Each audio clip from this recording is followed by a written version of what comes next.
What a pleasant afternoon, a Monday afternoon to you and yours. Hope you are, hope you had an incredible weekend, because the Phillies certainly did it. So I hope you found something to fill your time with some good.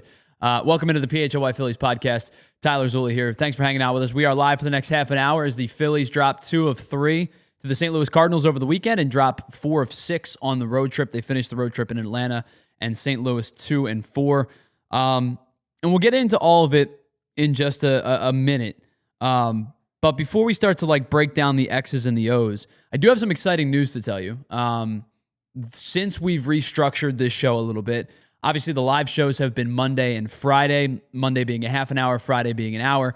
But beginning in 2 weeks, so April 28th, 2 weeks from now, we have decided that we are going to expand it back to 3 shows per week. So we will be live Monday, Wednesdays, and Fridays now.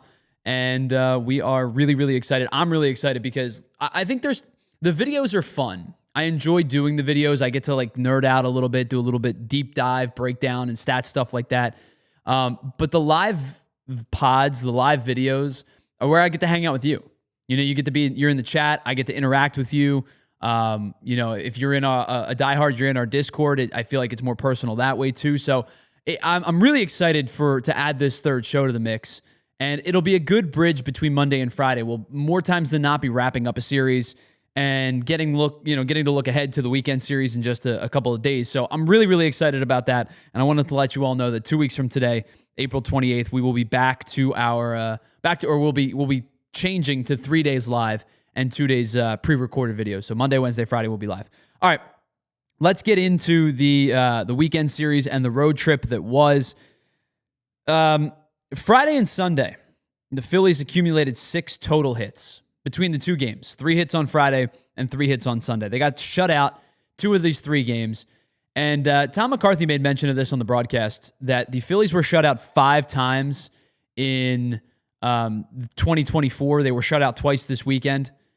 And it was a weird weekend because I thought that on Friday, it felt like it was a pretty lifeless performance from the Phillies offense.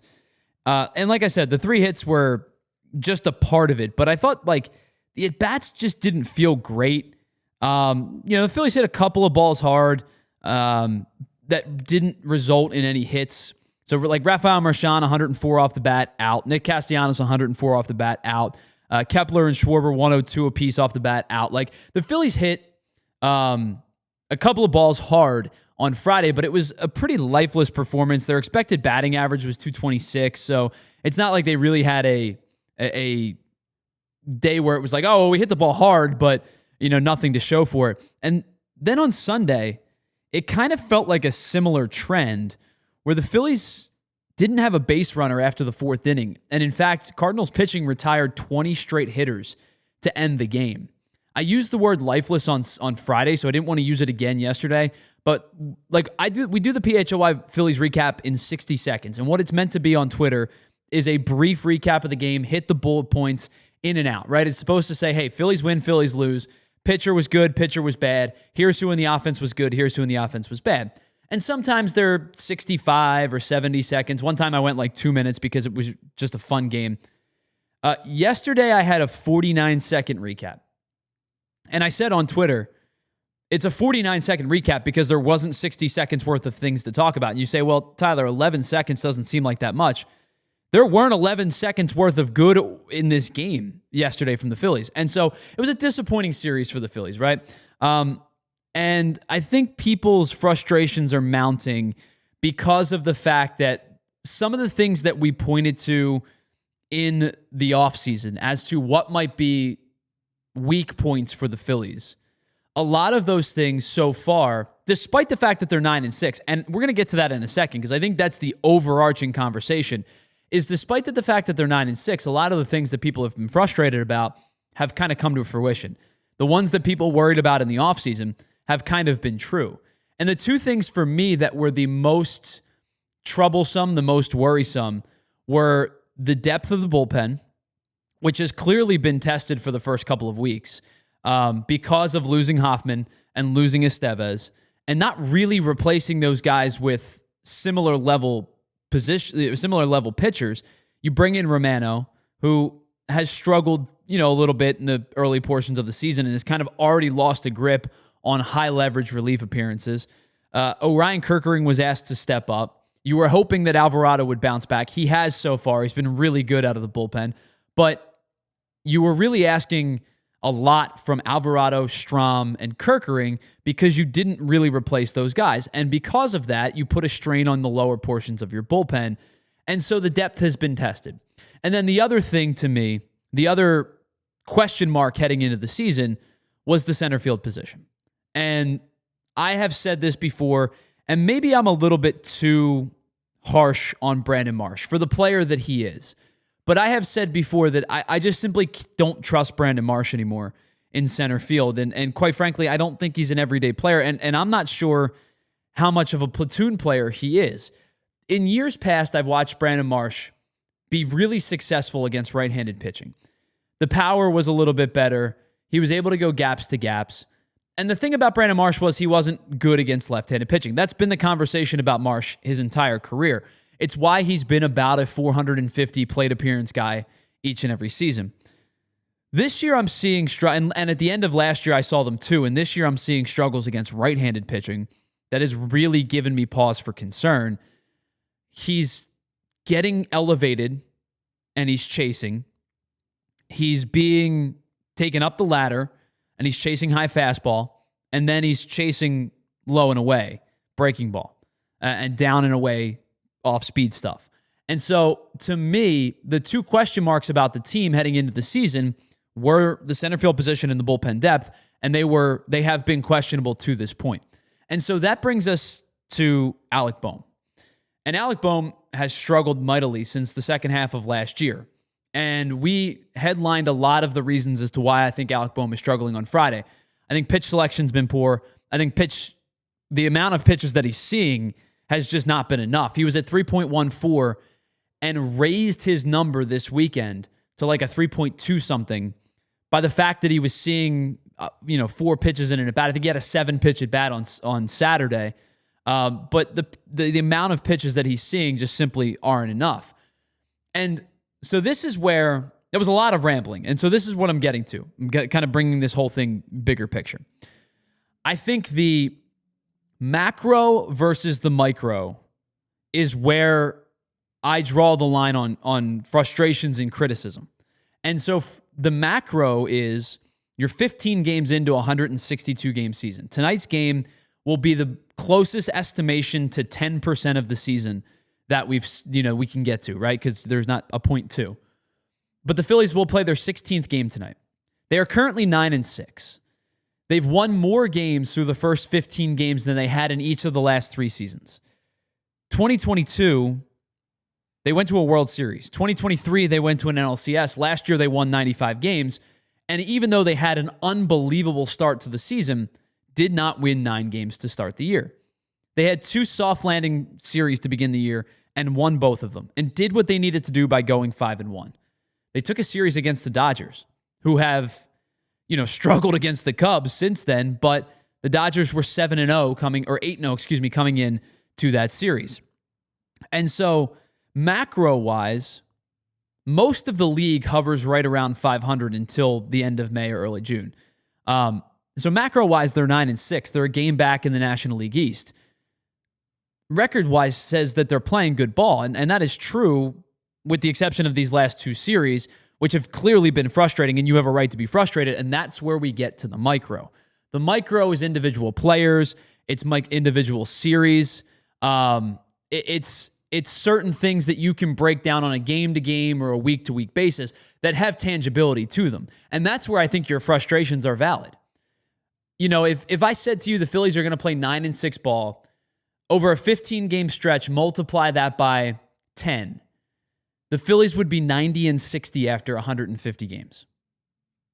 I would sign up for that right now because I think the Phillies are about a 90 or 92 win team. I think 95 was a little bit of an overachievement last year based on the fact that their torrid start to begin the year really buoyed them because they were a 40-40 team for the last 80 games of last year. But I think they're a good team, and I think they're one of the better teams in baseball. But if you said to me play 9-6 for 10 consecutive 9-6 stretches, you'd be a 90-win team. So I think the macro is still good.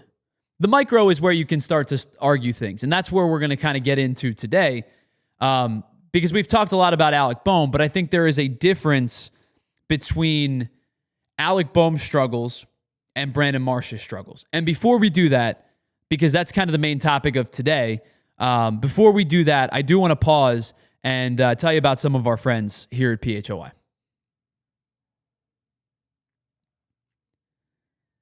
Yeah, well, Ace is the place for the helpful hardware folks, but did you know that Ace is also the place for the helpful hardware home service team? Whatever your home or your apartment, wherever you live may need, Ace is the place to get the job done. Whether you've got a leaky pipe or an air conditioning issue, because my friends, I know it's been cooler the last couple of weeks, but the weather's starting to pick up. If you looked at the forecast, we're looking at some nice 60 plus degree weather days, and summer's right around the corner. Don't wait to get your air conditioner fixed before you are sweltering because it's 95 degrees outside and your AC is broken.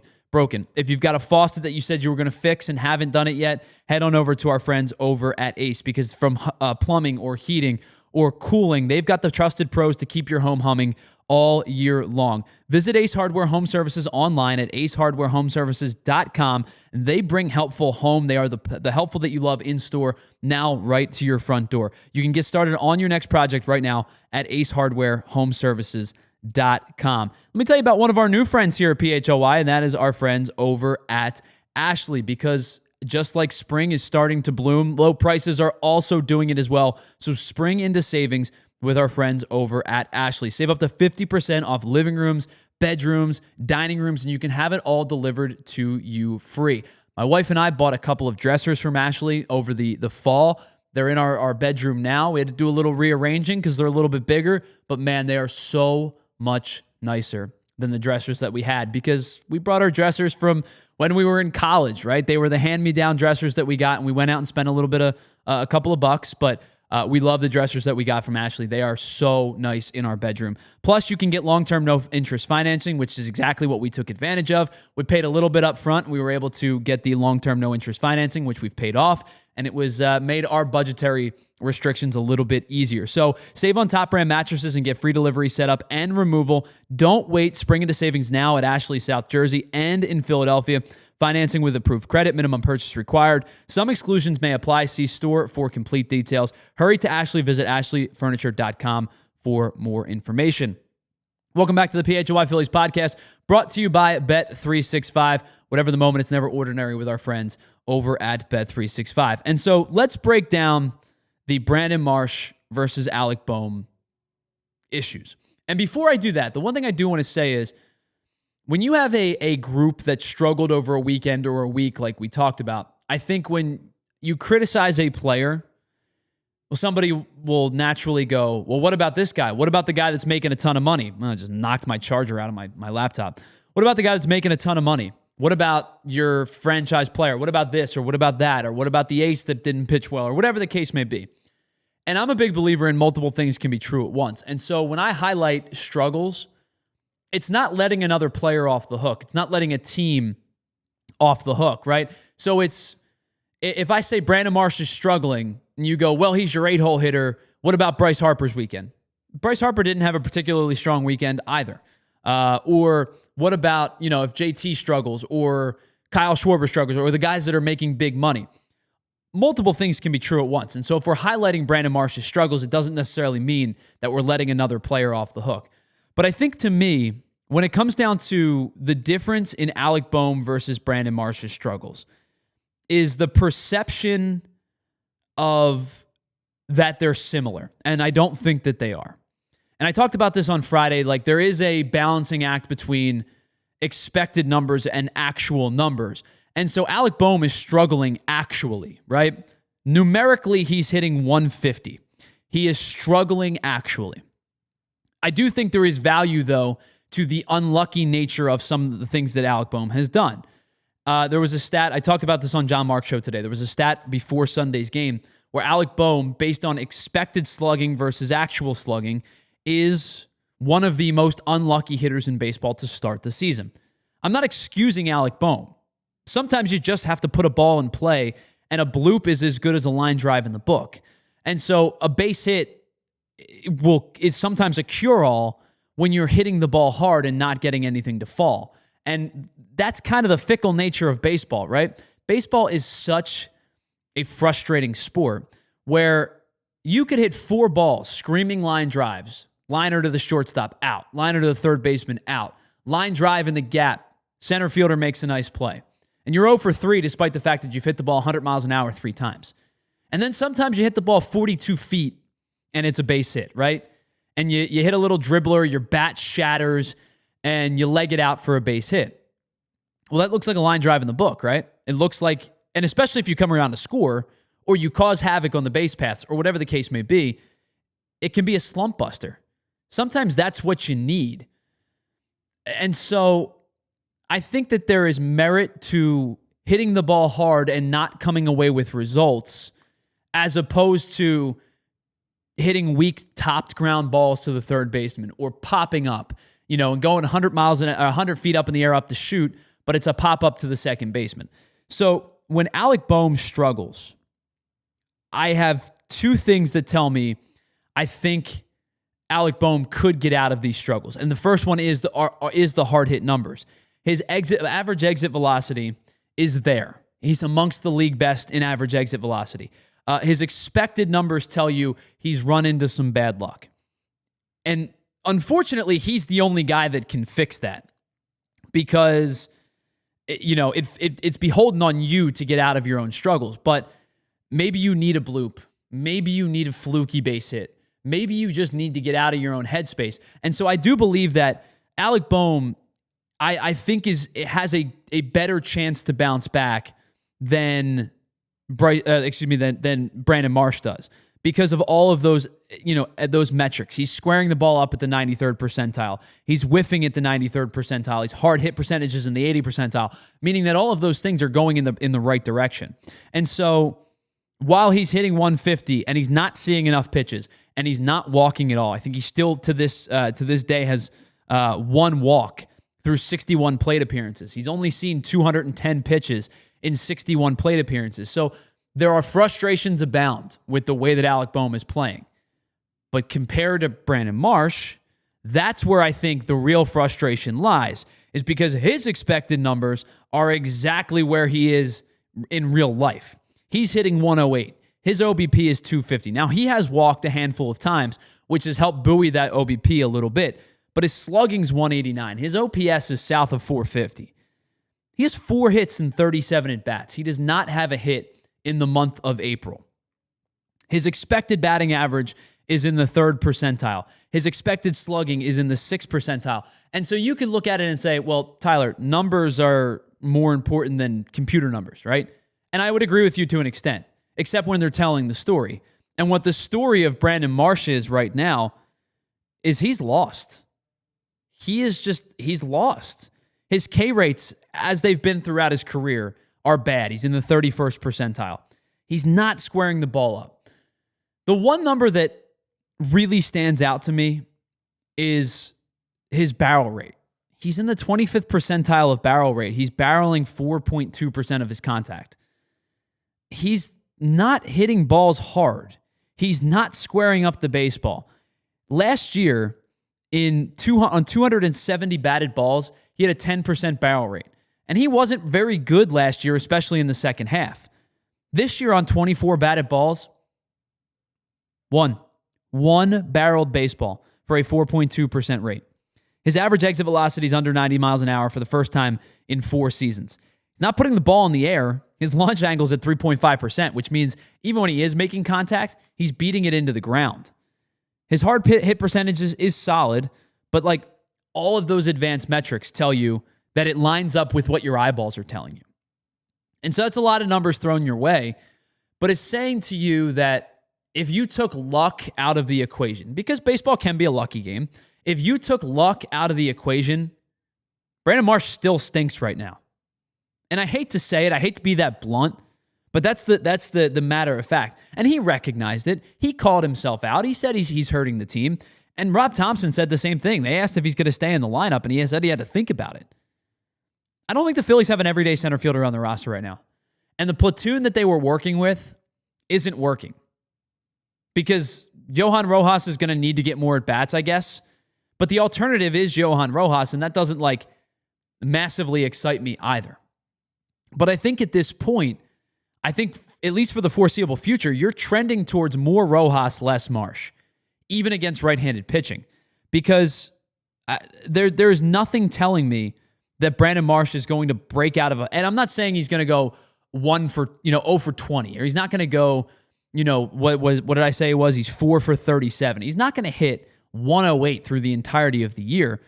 But there's nothing telling me, my eyes are not telling me that he's going to improve in the short term, because he's hitting 083 against righties, which is the one calling card that Brandon Marsh had last year and in the majority of his career was, he struggles against lefties. He hits 180 against lefties, but he can hit right-handed pitching. He's got better pop against right-handed pitching. And the reality is he has 2 hits and 24 at-bats. He struck out 6 times in 24 at-bats. He's hitting 083, and his OPS and his on-base and his slugging's better, but his OPS and his on-base percentage are worse against right-handed pitching than they are against left-handed pitching. And so I don't have a justification for you for Brandon Marsh right now. I do have a justification for you, I think, for Alec Bohm. And that doesn't mean that I expect him to go 15 for his next 20. And I'm not expecting him to go tear the cover off the baseball and pick up, 10 extra base hits in the next 2 weeks. But I think there can be light at the end of the tunnel for Bohm if he gets out of his own bad headspace, if he starts to prepare some at-bats in a better capacity. I don't think there's much breakthrough for Brandon Marsh.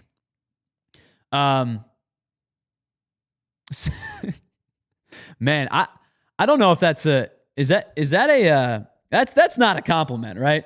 Joe, that's not a compliment, is it? I know, Broken Bell. I know you're semi joking, and the beard is a mess right now. It's probably why. Broken Bell says if you stare with Tyler, he kind of looks like a hobbit. Man, come on now, that's disrespectful. What do I look like? Bilbo Baggins? Am I Merry and Pippin? Am I at least one of the more important hobbits, or am I like a side character hobbit who doesn't have any speaking lines? Because at least all right, so there you go, Broken, but that's the better one. I've gotten that a lot, actually. Somebody has compared me to one of the guys on Pirates of the Caribbean many, many times. You know the dude whose eyeball pops out of his head? I've gotten that a lot. And that's not a compliment either, but I've gotten that a lot. The Hobbit one's the first time I've seen that. But can I at least be one of the cool hobbits, that gets to go to Mordor? Or am I just one that hangs out in the Shire and drinks beer? Or ale. It just hangs out at the Green Dragon. By the way, don't let me nerd out about Lord of the Rings. As you can tell, I'm very passionate. I'm very passionate about Lord of the Rings. All right. One final thing I want to talk about today, and I'm going to apologize to our boss, Vince, in advance, because he always says, well, you got to keep your show to a half an hour. It's not going to be a half an hour today, because I do want to talk about something. But before we do that, let's pause for just a moment and tell you about some of our other friends here at PHOY. Yeah, let me tell you about our friends over at Empire Today. Flooring is all they do.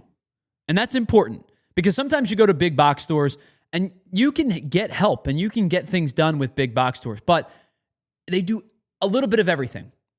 And when you're looking for flooring specifically, you want the experts. You want the people that are going to get the job done efficiently, affordably, and effectively. And you know that they're going to answer every single one of your questions in a professional, timely matter. And that's what Empire does. They live and breathe flooring. So whether you're looking to add hardwood or carpet or tile, whatever space you have, whether it be your kitchen, your bathroom, your living room, your dining room, They're the experts that you know that you can trust, and they're going to get the job done quickly and efficiently. And you're not going to have to worry about asking questions for somebody who works in hardware or works in the outdoor department, because Empire, all they do is flooring. And with Empire today, they live and breathe that exact experience, and they will bring their customer service, their excellent customer service, right to your home. So what you're going to be able to see exactly what your space is going to look like with the new flooring right before you install it. So schedule a free in-home estimate today, because some things are just better when you do them at home. And PHLY listeners can receive a $350 discount when using promo code PHLY. $350 discount with the code PHLY. Restrictions do apply. Visit Empire today/PHLY for full details. Let me tell you about our friends over at Game Time. I told you last week I used the Game Time app to get into Citizens Bank Park. My wife and I took our infant for his first major league game, so we needed to make sure that we had somewhere that had some shade, was a little bit more quiet, wasn't going to get rowdy, and we were able to look at the seat map, the 3D seat map, to see exactly where we were looking, and we knew exactly that we were going to sit kind of towards home plate, up the third baseline a little bit with where the sun was peaking at the time.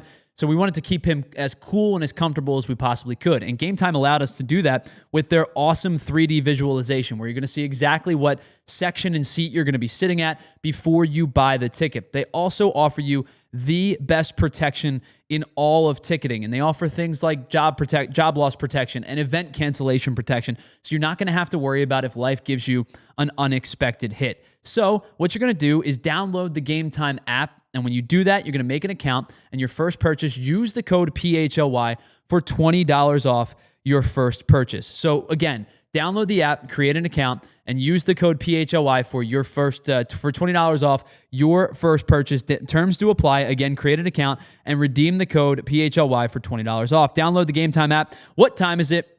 Game time.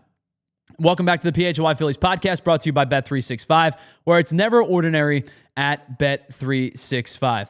Giving some Pippen vibes. All right, I can live with it. Pippen, I'll take it. I get to, what were the, now I'm going to call myself out. What were the trees called in Lord of the Rings? Because Pippen rode with the trees, didn't he? The Ents? I think they were the Ents. Hey, you got to ride with the great Ents. I'm in. Sounds great. I'm scared of heights, but I'm in. All right, one final thing I want to talk about today as we go into like a little pseudo overtime. And Joe, don't worry about the overtime graphic or anything. We don't have to do that today. But we go into a little pseudo overtime today. This article came out last week, and we didn't get a chance to talk about it on Friday's show.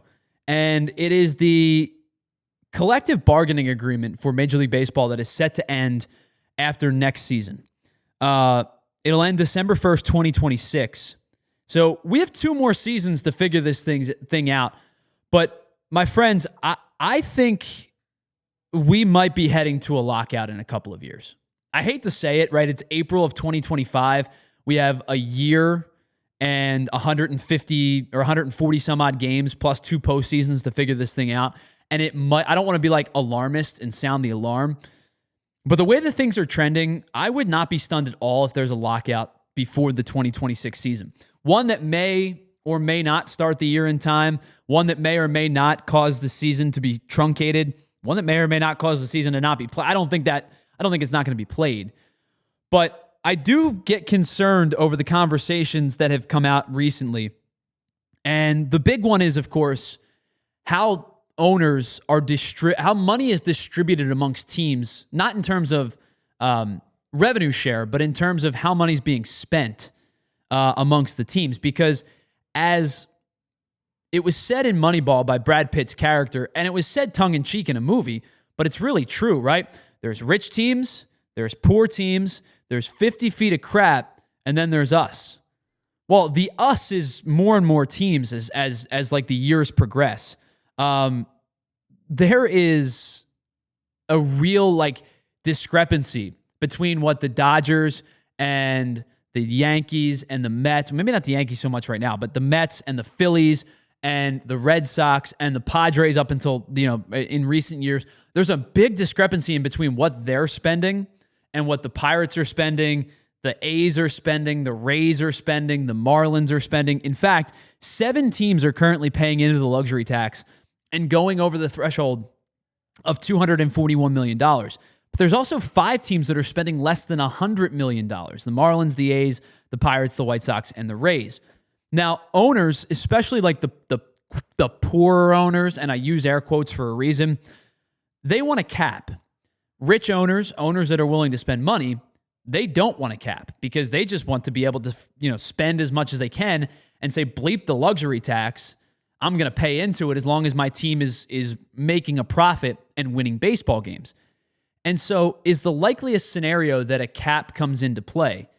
Well, I don't know if a cap comes into play without the reciprocal cap floor or salary floor. Now, I went back and looked at when leagues added salary caps, and the NHL was the most recent to add a salary cap in 2005. Changed the entire landscape of the NHL. And now you've seen with the NHL, especially the last couple of years with a flat cap, teams are selling off assets for nothing, right? You've seen future considerations get acquired for big-time names. I know Vegas had to do it last offseason. The Flyers kind of had to do it with Shane Gostisbehere's contract. Teams have been in the NHL, especially with the flat cap over the last couple of years, have really been in like monetary crisis mode. And that's why you haven't seen a ton of like blockbuster trades over the last couple of years. But the NHL was the most recent. The NFL did it in 94, and the NBA did it in 1984. Major League Baseball is the only one of the 4 major sports in North America to not have a salary cap at all. And the discrepancy is getting greater and greater and greater as the seasons go on. And the teams that want to spend money are spending money, and the teams that are crying poor are getting left further and further in the dust. The Rays are the only team of that group that I gave you, the Marlins, A's, Pirates, White Sox, Rays, that have had any kind of sustainable success. And the only reason that has been is because they're one of the few teams that are willing to call up their young prospects and get something out of them and then trade them. You saw Randy Arozarena got traded. Tyler Glasnow got traded. You guys, who's next, right? Shane Baz is going to get traded sometime in the next couple of years. This is just the Rays strategy, but at least they bring guys up to the big leagues before they trade them. In the case of the other teams, the Pirates, Paul Skeens broke a trend, and Paul Skeens got called up because he's freaking nasty, right? There was no way you could let him sit any further. But the Marlins do it, the Pirates do it, the White Sox have done it at least the White Sox in the past have been willing to spend money. But those other teams, they have notoriously been,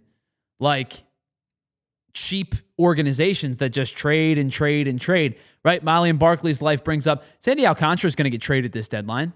They traded, who have they traded away in the past couple of years? They traded Luis Arraez. They traded Jazz Chisholm. They traded Giancarlo Stanton. He was, a while back. It's been the same thing for God knows how long, right? And so the question is, can you get a floor without a cap? The answer to that question is probably no. Can you get a cap without a floor? The answer to that question is definitely no. And so to me, I think the likeliest scenario is that if you're going to get something, you're getting it all. Now, Tony Clark, who's the MLBPA president, said to The Athletic back in February, quote, "A cap is an artificial lever that is the ultimate salary restrictor independent of where you are on the salary food chain." And what he meant by that was players want to get paid. And the arbitration team control structure of Major League Baseball already hinders players from getting paid for way too long. Team control and arbitration, and I understand arbitration, you do get millions eventually, right? But when you're in your first year of arbitration, you're making $750,000, $900,000, and then you get paid, based on what you're able to negotiate. I always thought arbitration was funny as it was because it's basically hey, I did XYZ for this team, but the team is going to take you to pseudo court and say, well, you didn't do ABC, so we only want to give you $8 million, even though you think you're worth $10 million. And then you haggle over $2 million for a guy who's going to be on your team, unless you trade him, is going to be on your team next year. And all you do is piss off your player and the agent. And it's why I think teams have become smart. If they get a really good player, they're blowing out the final years of arbitration, and they're saying, listen, we're going to give you a long-term deal. Jackson Merrill just signed a long-term deal. I think the Cubs have reportedly offered Pete Crow Armstrong like 9 years. But what they're saying is, we're going to give you years and we're going to get rid of the arbitration. So you're getting guaranteed money, but the upfront money is not going to be as much. So 4 years from now, you could hit the open market and get a Juan Soto deal. Kyle Tucker's about to break the bank. You could get those deals, or you could blow your ACL out and never play again. So do you want to take the immediate money? And guys are doing it, right? Like, you've seen players sign what we're deeming team-friendly contracts. I think the worst of the worst was Ronald Acuña's deal. Got a good amount of money, but he probably could have made a ton more. Now he's been hurt a couple times over the last couple of years, but I think that it's a balancing act for the agents and the players to get the upfront money versus waiting. But all of that is to be said. Major League Baseball has taken advantage of its players in terms of salary and arbitration for years.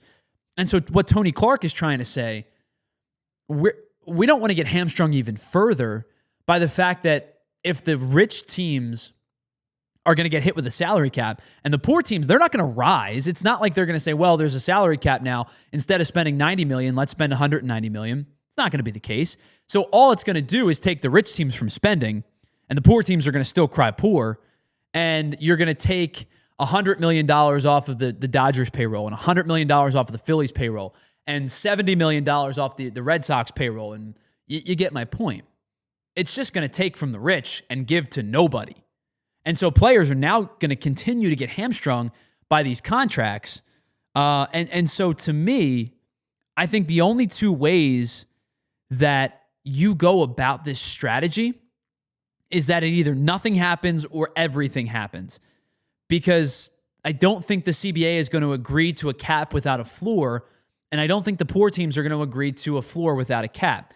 Now, 8 of the last 10 World Series champions have had payrolls in the top 10 most expensive for that specific year, and only one team since 1998, I'm sure you can probably guess who it was, the 03 Marlins, were outside or were in the bottom 10, since 98. You're talking about over 25 champions since 1998. And one team was in the bottom 10th payroll, and they were at 21st. I'm not saying you automatically win championships by spending money, but I do think you are putting yourself in a position to succeed by spending money. And so I could talk about this forever because I'm very adamant about arbitration being a scam, and I'm very adamant about a salary cap floor. I am somebody who would implement a floor tomorrow. And somebody asked me, well, what would the number be? And you just got to come up with an arbitrary number. And so to me, what my number would be is you take the average salary, a payroll, right? Whatever the payroll is of the 15th highest paid payroll, right in the middle, 80% of that, that's your floor. You have to spend 80% of the average salary across baseball. And I'm not talking about 80% being, or you have to go over that. But I think the number is, and that's just my opinion, 80% of the average salary or average payroll for the year prior. So, for example, and I'm going to do this on the fly, so I apologize. For example, the average payroll or the 15th payroll in Major League Baseball this year, and again, I apologize, so I'm kind of doing this on the fly. The average payroll for this year, the 15th payroll, is the St. Louis Cardinals, and their total payroll is $135 million. 80% of that, not good at math, but you're talking about, I don't know, $110 million. Right there, that's your floor. That's my ruling. $110 million. That's your floor. And you got to get to it. And if you don't, you pay a tax, just like you pay over the luxury tax. The NBA implements a salary cap minimum. Now, there's a salary cap in that, but you got to get to a certain amount. You can't sit here and tell me that in 2025, and thank you, Pat Ryan, the average is about 170, so a little bit off because of the upper echelons. But you can't sit here and tell me in 2025, when the average salary payroll is $170 million, that you're spending $67 million. Nah, You're not competitive that way. You're not trying to win. You could have the greatest farm system in the world, and unless you find a spark like you did in 2003, where you end up with a future Hall of Famer and a bunch of really, really good players, doesn't fly for me. It's bogus. So for me, I would implement the floor and say bleep the cap, because I think it allows for an open market that really hamstrings players. But I don't think you're going to get one without the other. I just don't think it's going to happen. So what I would do is not probably what Major League Baseball is going to do, but I think that is the most imposing thing to the 2026 or 2027 season in a couple of years. And I know it's 2 years down the road. They might figure something out. But the CBA is going to be changed. And I think the MLBPA and the owners specifically are going to argue amongst themselves. And when that happens, that's where the split comes in. The rift takes too much time. I wouldn't be shocked if we're headed towards a lockout in 2027. And that is going to end the show today. Phillies start a 4-game set with the San Francisco Giants starting tonight. Phillies 9-6, Giants are 11-4. On the mound for the Phillies today is Taijuan Walker. He'll make his third start. They'll go Walker, Luzardo, Nola, and Sanchez in this one. Should be a good series. The Giants have played pretty well to start there, obviously 11-4. They hit a ton of home runs. They also don't hit for a great average. So we'll see what happens with this series this week. So big thank you to everybody who joined the show today. I know we went super long. I apologize. Ben Ace, Molly and Barkley's Life, Pat Ryan, K-Red, Broken Bell Network, INS. Appreciate you all so much. Thank you so much for stopping by. We'll be back live again on Friday, but we'll have some videos for you in between. And of course, if you follow us on Twitter, you can see all of our post-game recaps in 60 seconds or thereabouts. So big thank you to everybody for tuning in. We'll be back live on Friday. And until then, I will talk to you at the pre-recorded videos Tuesday, Wednesday, and Thursday. We'll see you live on Friday right here on the PHOY Phillies podcast. We all silly like the mayor.